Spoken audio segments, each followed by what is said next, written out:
Hey, somebody's got to put up the 2019 National Wild Turkey Federation calendar. You did? Excellent.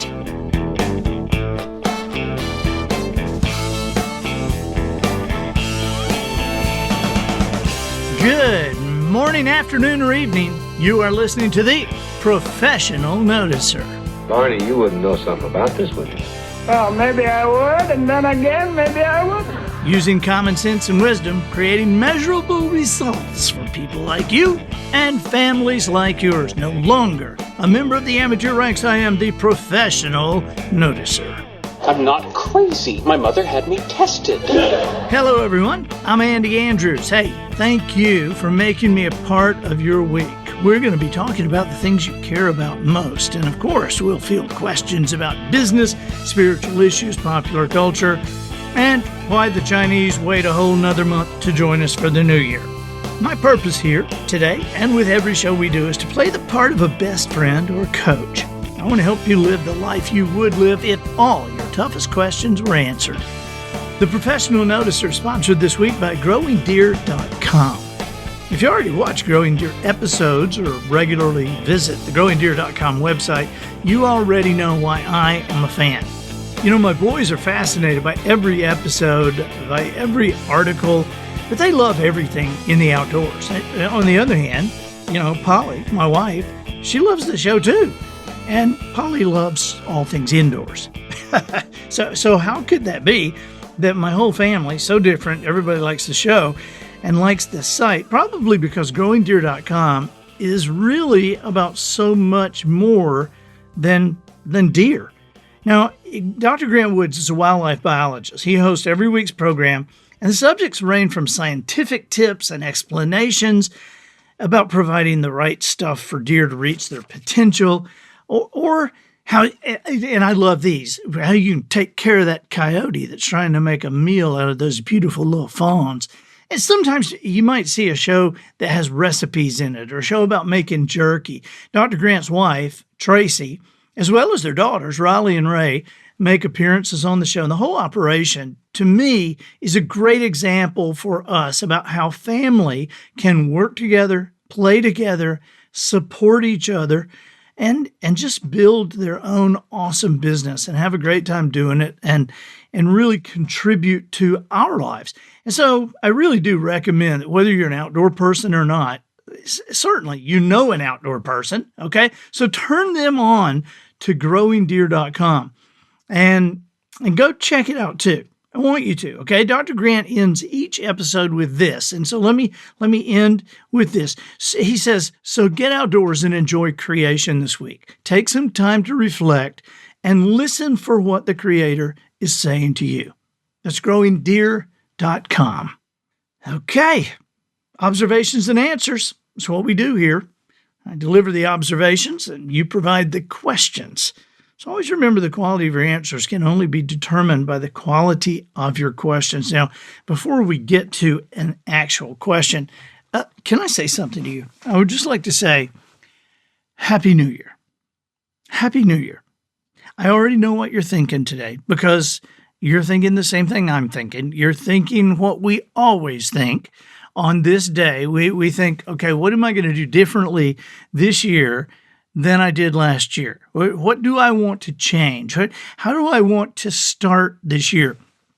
Now, I got to tell you, how you start the year is obviously critical because if you don't start it in the correct manner, you have no chance of finishing it like you want to. Right now, just starting it by itself, starting it in the correct way, doesn't mean that you're going to end it in the correct way. But I tell you what, if you don't start it the correct way, you ain't got a chance of ending it like you want to end it. So we want to start correctly. You know, I got a lot I want to say about this, but I think that we'll go to the question because I looked at this question just a minute ago, and I think this question will lead us, I think we'll only use one question because this is going to lead us into a conversation about getting ready for this next year that I think you're really, really gonna like. This week, this question is from Bruce, and Bruce is from Tennessee. Let's listen. Hi, Andy. This is Bruce from Nashville. I'm reviewing my results from 2018 and starting to make my goals and plans for 2019. In the past, I've made annual goals, but have found that so many things change in my life and my business that when I look back, those goals become irrelevant. I ended up making quarterly goals, and those seem more relevant. Also, I adjusted my goals to be more activity-based than results-based. Is that the right approach, and what are your suggestions for planning and goal setting to help me have the best year ever in 2019? Thanks, Andy. Okay, Bruce. Thanks for the question.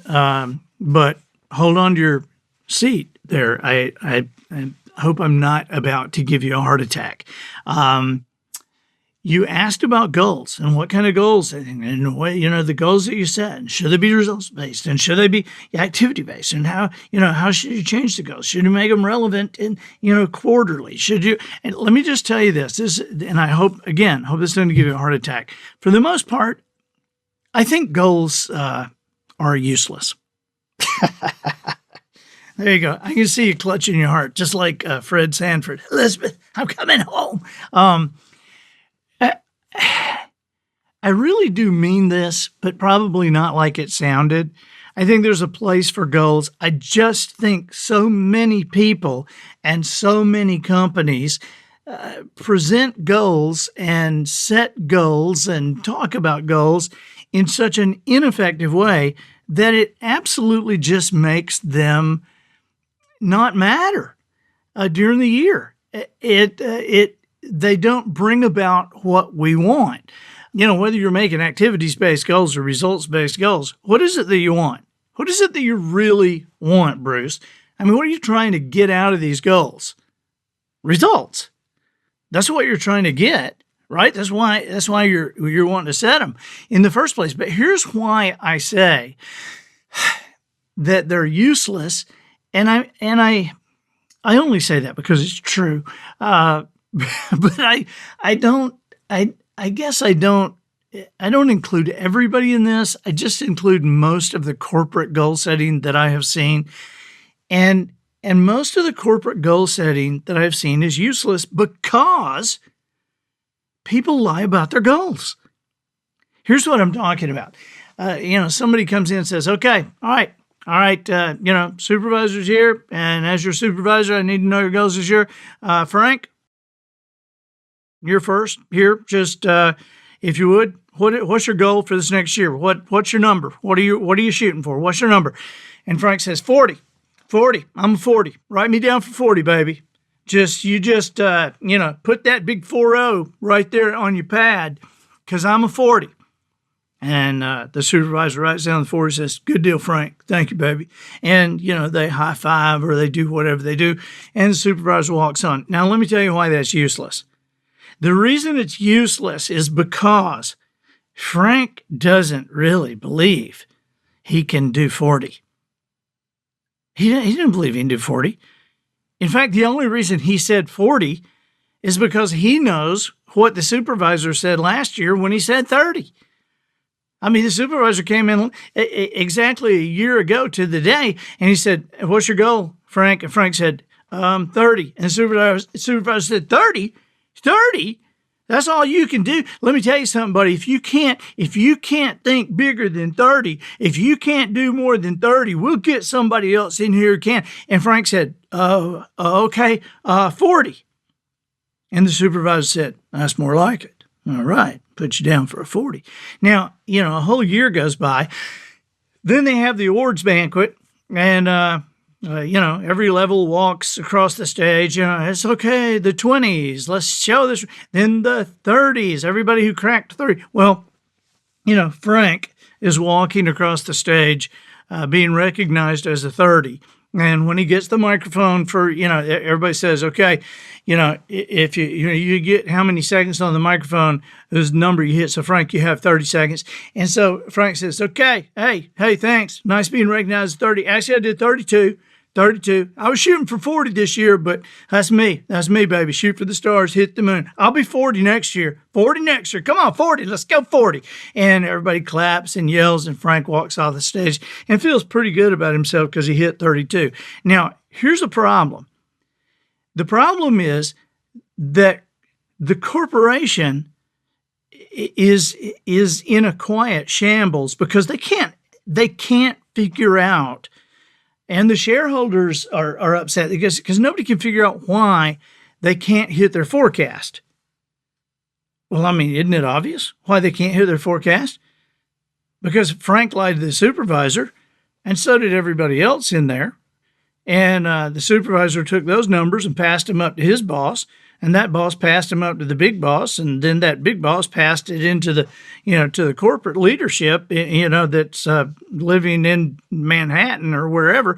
And man, they're not anywhere close to these numbers just because all the way up, everybody is passing along, a fairy tale. You see, there's an issue about goals, Bruce, that we all need to be aware of, and that is that you can't possibly perform to a level that you do not truly believe.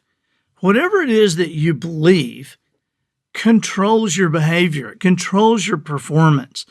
And if you truly don't believe that you can hit 40, if you don't truly believe that you can lift 200 pounds in 6 months in the gym, if you don't truly believe that you can run a 7-minute mile or, whatever it is, if you don't believe it, and I know believe and achieve rhyme, and this sounds like just like a cutie pie motivational speaker thing to say, and maybe I ought to figure a better way to say it, because just because I say, if you can't believe it, you will not achieve it. I don't want you to just hear that little rhyme and go, oh, that's really cute. So let me figure out another way to say it so that it will dig in.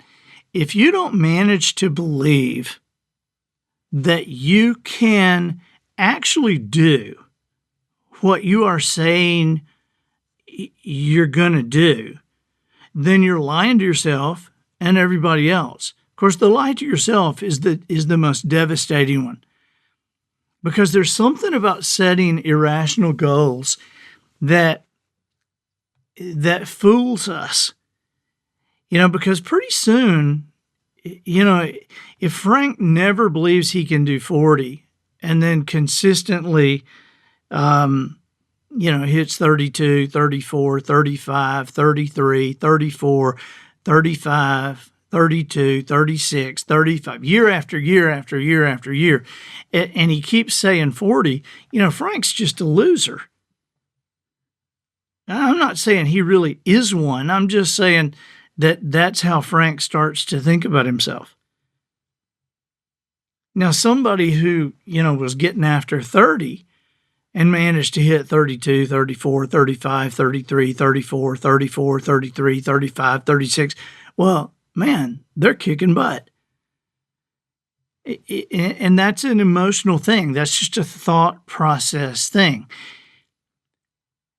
But the deeper issue is not to continue, not to say 30 and then hit above it every time, or not to say 40 and hit it above it every time.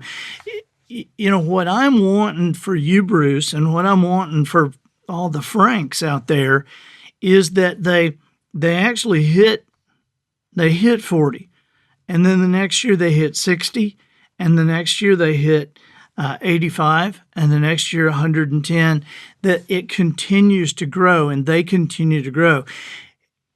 I see people that set goals that they never hit. And so because they never hit them, they get to the point where they don't even set them anymore. It's too painful to even say. And so ultimately, we would be better off figuring a way to legitimately increase what we believe. instead of just like laying a number out there, we would be better off, instead of setting a goal like we have traditionally, instead of doing that, we'd be a lot better off in the long run if we would figure out how to legitimately increase what we really believe. Wherever you are, there is a baseline in your life. That's where you are right at this moment. That is your baseline. Your life has been crafted perfectly to produce exactly what your life is producing right now. You have grown to the point that your family relationships are working just like they're working right now. The money you're making in your business or job, you have created the situation that is perfectly designed to produce exactly what it's producing. Now, that may sound kind of tough for some people, but all of us want to increase.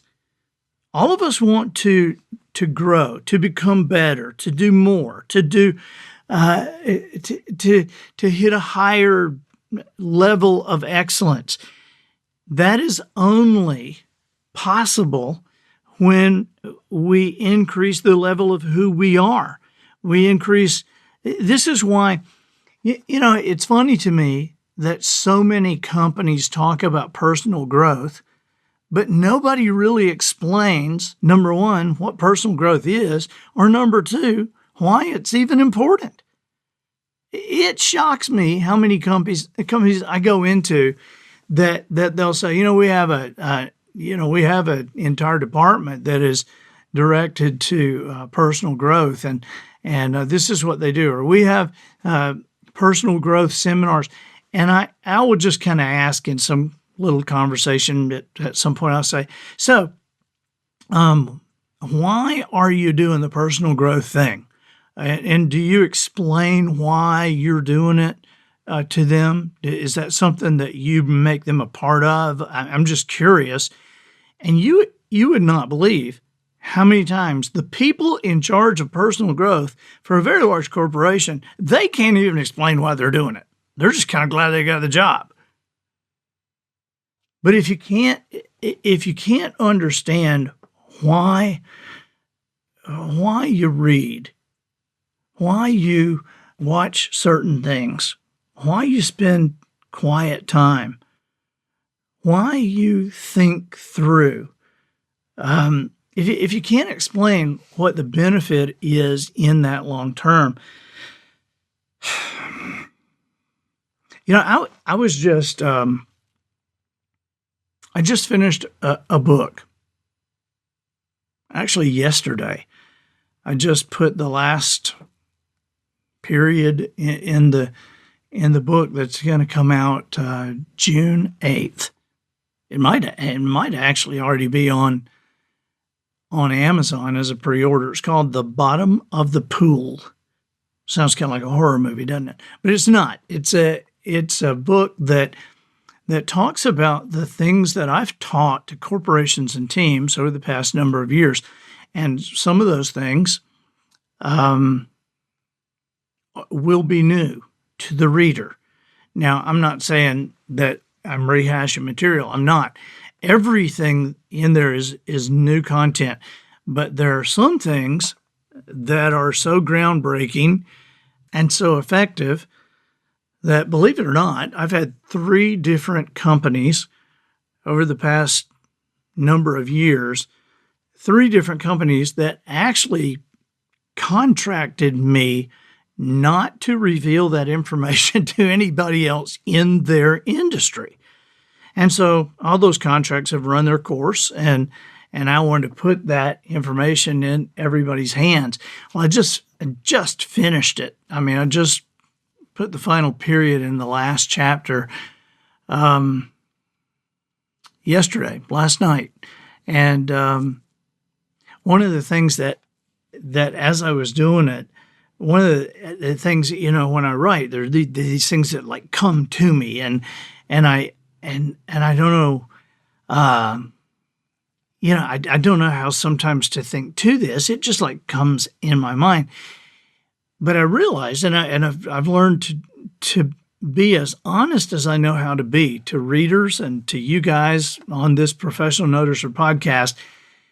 So one of the things I said in there is that books of this type, and I said this in the last chapter, I said books of this type used to drive me absolutely nuts because people would come up to me in my earlier years and they would say, "Oh, you got to read this. This will change your life." Or they'll say, "You read this book. This book is going to change everything in your life." And, I read a few of them. I actually read a few of them. And I can honestly say not a single one ever changed my life. And as I'm writing this last night, I wrote, come to think of it, I hope nobody told you that about this book, that it will change your life, because it won't. No book changes anybody's life. Now, Bruce, I'm getting real close here on this results or activity goal setting here. So just kind of pay attention to this part. No book ever changed anybody's life. An excellent book is like an excellent hammer. A book never changed anybody's life, just like a hammer never built a house. Now, if somebody doesn't, it takes a person to build a house, but if they don't learn how to use the hammer, they never built a house either. But a book is a tool. And so to read, to learn, to grow, to apply what you're reading, to apply what you're learning, to grow, to become, this is what you want to do during the year. Now, I want to lay something on you here about, and you're going to set whatever goals you set, but this is the beginning of the year. Happy New Year. And I want to say to you that the most important thing that you could do right now before you set your goals, as you set your goals, is to consistently remind yourself what is in your chest. Not just a heart, but a decided heart. You have a decided heart. Trust me, more people have failed at what they do because of an undecided heart than for any other reason. More marriages have failed, more businesses have failed.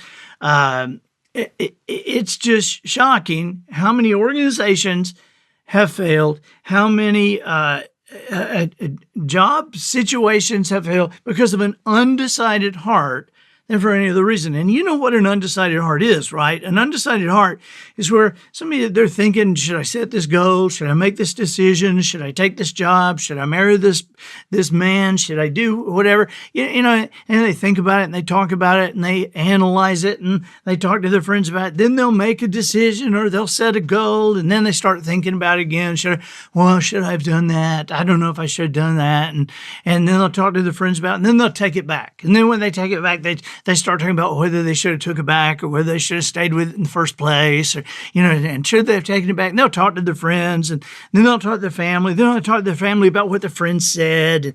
And his life just becomes this ongoing state of analysis. And analysis, because of our technological boon in the past number of years, analysis has become its own industry. And so I want you to be very conscious, to be very careful about analysis and understanding the purpose of analysis. The purpose of analysis, I'm not saying don't analyze, okay, but the purpose of analysis is to come to a conclusion. That's the purpose of it. The purpose of it is not to continue to analyze for the rest of your life. But boy, I'll tell you, that's what it seems like happens like. And if you ever hire an analyst or a consultant, you make sure that you put a date on it. Okay, you put an end date on it. You build some boundaries there. because you got to understand, they're getting paid to analyze. And baby, they will analyze as long as you will let them analyze. But the purpose of analysis is to come to a conclusion. And so as you analyze, as you come to a conclusion, as you have your decided heart, be aware that there will be detours, there will be roadblocks, there will be traffic stoppages, there will be canceled flights. I mean, you're going to be amazed at all the things that are going to happen along the way that are going to tempt you to think, wow, I shouldn't have done this. Oh gosh, I made a bad decision. Well, I just didn't get enough analysis. It's not true. Okay, it's just not true. You don't think that way. You continue with your decided heart, because you got to understand detours, bumps in the road, pain, it's just life. Okay, you were not created with the ability to gather enough information to make perfect decisions every time. You just weren't created that way. Okay, but I tell you what, you were created with the ability to gather enough information to make a decision and then go about making that decision work. A decided heart. King Solomon wrote a long time ago, stop listening to teaching that contradicts what you already know is right. Boy, he said something huge there. Did you catch that? Think about how many people allow other people to get in there and mess up what they had considered their own decided heart, but then they start listening to other people and listen to other people. I mean, King Solomon said this thousands of years ago. Stop listening to teaching that contradicts what you already know is right. You have a decided heart. Move on down the road. Listen, wherever you are right now, you might be in your car listening to this. You might be somewhere and you're about to go somewhere else, but whatever's happening, you are not going to get into your car and let's say that you're listening to this at the beach or in a cabin or on the freeway, or let's say you're listening to this away from home and you're headed home. You are not going to hit the gas and just lean back and read a paperback and expect to get home. You're going to know that you're going to have to turn right sometimes. You're going to have to turn left sometimes. You're going to have to slow down. You're going to have to speed up. You're going to have to veer around something. And let me tell you what else you're not going to do. You are not going to hit a roadblock on the way home or run into a detour or run into a traffic jam. You're not going to do that and say, well, I didn't know it was going to be like this. Well, I didn't know it was going to take this much time. Well, I didn't know that I wouldn't be able to go straight home. Nobody told me it'd be like that. I'm just not going home. I'll never go home again. I didn't know it'd be like this. I'm just not going to do this anymore. I'm never going home again. I mean, I know that sounds silly, but that's kind of the point. It does sound silly because that's what we do with our lives. That's what we do with our relationships. Well, nobody told me it'd be like this. That's what we do with our careers. I mean, God puts this awesome dream in your life, and then the first roadblock, well, I didn't know it'd be like this. Well, what'd you think it would be like? Did you think it was just going to be smooth sailing for the rest of your life? Look, it takes muscle to scale a mountain. And you're not just going to walk out there and do it in one day. It takes time. It takes planning. It takes probably some heartache. It takes energy. I love what Zig Ziglar once said about Sir Edmund Hillary when he finally, when he and Tenzing Norgay actually summited Mount Everest, and they asked him, they said, "How did you do it?" Zig said, well, he didn't say, we was just out walking around. That isn't what happened. There was a lot that went into it. There was a lot of heartache. There was a lot of tough stuff that went into that success. Well, there's a lot of things that are going to go into your success too. This year, I hope you have some adversity. I mean, I hope you don't have horrible adversity, but I hope you have some. Because adversity is preparation for greatness. Adversity builds muscle. I always think back about when Moses, he was telling the Israelis, "Is okay. I'm gonna get you out of here. We're going to go talk to Pharaoh." And he goes and talks to Pharaoh and says, "Let these people go." And Pharaoh says, "No, I'm not going to let them go. What are you talking about?" And then he says, "Okay, they're wanting to leave. I want you to make them work harder." And so then, Moses goes back a couple of days later. I hadn't got the story exactly right, I know. But he goes back a couple of days later and says, "Let these people go." And Pharaoh says, "We're not letting them go." And then he like doubles what they have to do. I mean, every time Moses goes back, they have to work harder and they have to work longer. I mean, can't you imagine these people saying to Moses, "Hey, just shut up. Just don't say anything. God, you're killing us here. I mean, holy moly, you're just killing us. Every time you talk to him, the guy's making us work harder." Yeah, that was really a lot of adversity put upon the children of Israel. Extra work. But in a way, it was kind of like a national physical fitness program. Okay, because they had to walk out of there. They had to get out of there. And they had to be strong enough to carry the wealth of Egypt. Because not only did they leave, they carried all the gold and the silver and the jewelry. And I mean, man, by the time Pharaoh let them go, he said, not only leave, but take this stuff. And it was like a national physical fitness program. They didn't like it as it was going on. You ever had a goal to get in shape? Did you like the process? No. You were after the results. Okay? A decided heart. Results. What you become. It's going to be an awesome year for you. An awesome year. And I think that'll do it for the first week of the year. Matthew, get us out of here.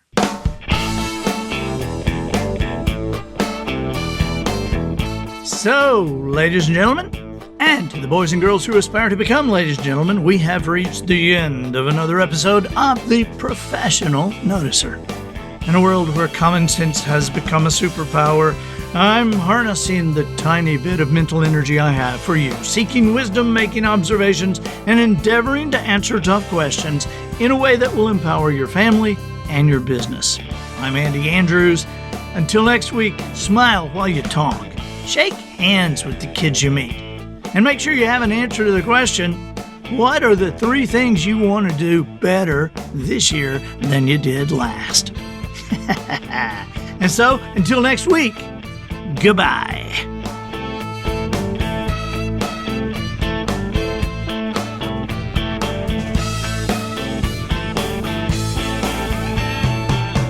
This episode of The Professional Noticer was produced by Matt Lindert.